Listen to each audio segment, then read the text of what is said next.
glory. A strategy that will restore faith, integrity, and unity.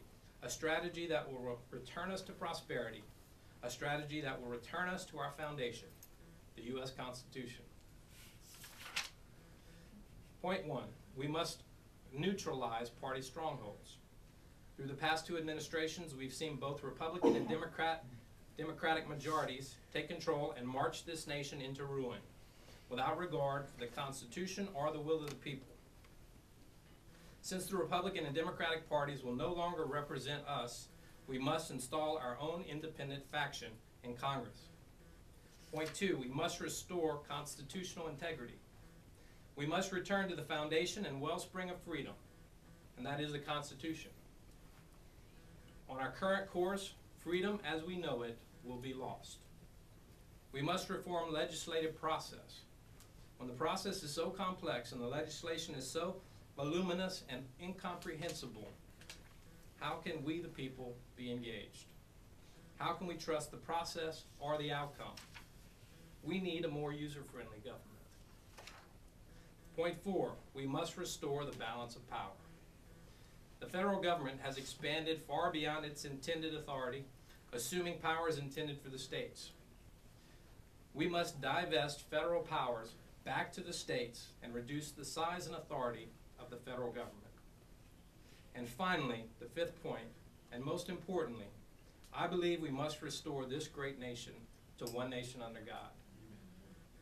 Otherwise, there can be no trust, no integrity, no foundation for truth. This nation was founded as a Christian nation, built up on Christian principles. We must return to one nation under God. That's the strategy. While we work through today's important issues, we must cut deeper and must restore the integrity of this nation's foundation. With that said, I'll say this: it's not going to be easy, especially not for an independent.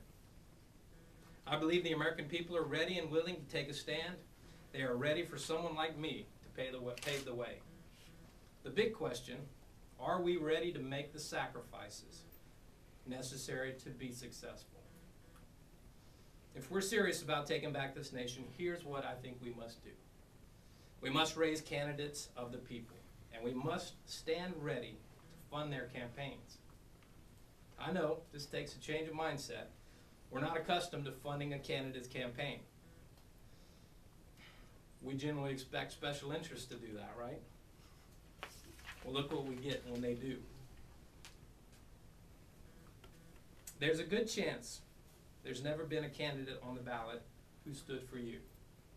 Have you ever felt like you were casting a vote against one candidate by voting for the other? Kind of like you were electing the best of the worst?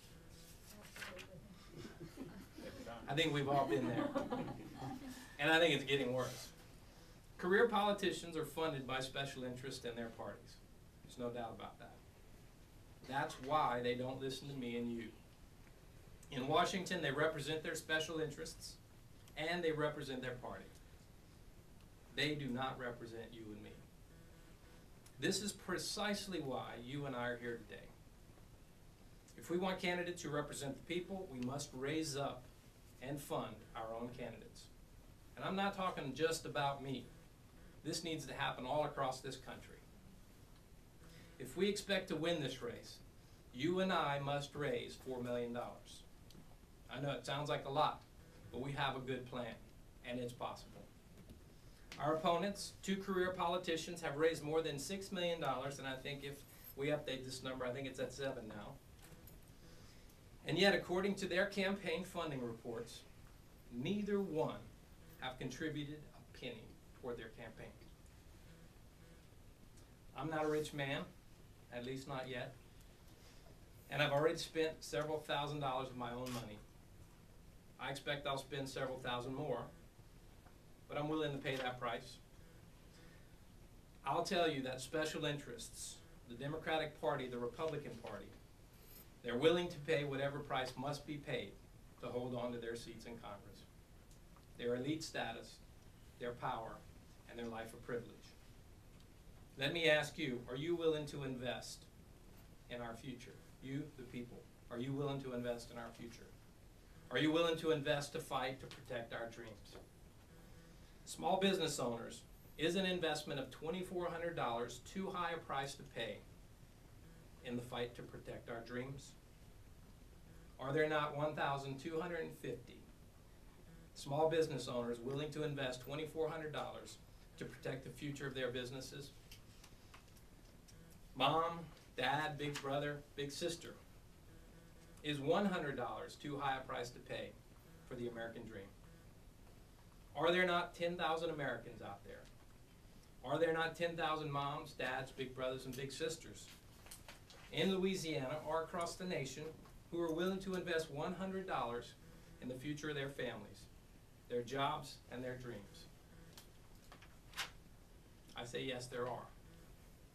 There are Americans ready to invest in the rebirth of a nation, the restoration of the American dream.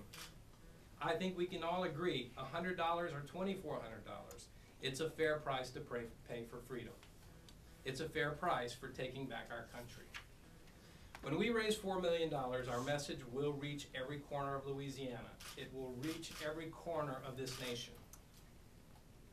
We win this race, and Louisiana will send a deafening message to Washington. Louisiana will pave the way. We will blaze a trail for all Americans to follow. We will ignite this revolution, and we will stand up and take back this nation for the people. There are no better people than the people of Louisiana to demonstrate the power of the people. We have always had a defiant spirit, ready to fight for our beliefs, ready to do what others have said would be impossible, ready to defend our way of life, and that fight, this fight, is no different. We are defiant. We are resolute. We are equipped. We are steadfast. We are not afraid. Let us show the world how to take back a nation and return it to the people.